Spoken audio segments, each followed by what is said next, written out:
Ako naniniwala na eh. Jesus na, nantok-antok na ako.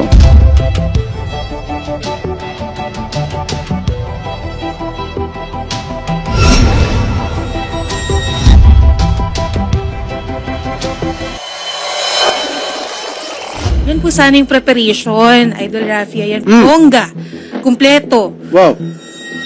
Oh. May same-day edit, may videographer, may catering, Oh. at yung setup nila, Idol Rafi, napakabongga, napakagarbo.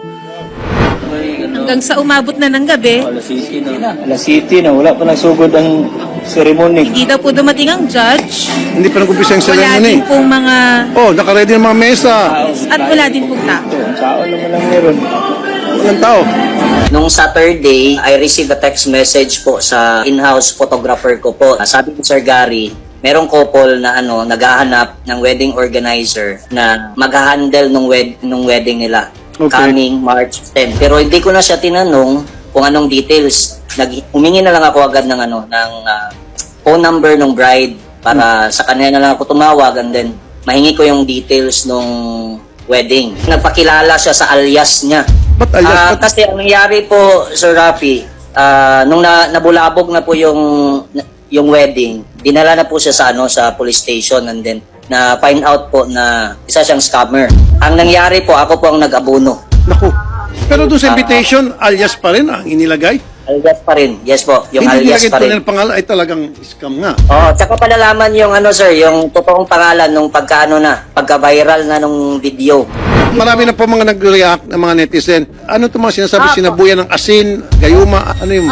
Kasi po, based lang po din po to sa nakita namin, sir, ha? Kasi po, si Guy po, from the very beginning morning, up till nalaman na yung scam, hindi po talaga siya umiimik, sir. And then, yung mga close friends niya and everything, even his brother po, na-shock po kasi hindi po sila pinapansin ni Groom. Pagdating po ng investigator na-talk na po si Groom, sinabihan po siya ng investigator nga, Sir, I will assure you 99% of your wedding bulabog gid ni kanang kuan gid ni, scam gid ni, like scam gid ni.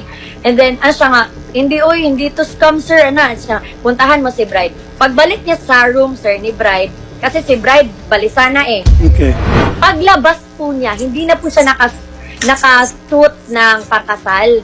So, malita na si groom. Hindi na po siya naka-wedding talaga. Like, ang sinuot po niya, t-shirt na, pants na. So, nag-try po yung friends ni groom. Pagsabo niya ng asin, parang nanghina kasi si groom. Yun yung nakita namin, sir, ha? Hindi naman kami naniniwala sa lumay or... Sabi niya, sir, ba na, ano kaya nangyari dun, Mombo? Bakit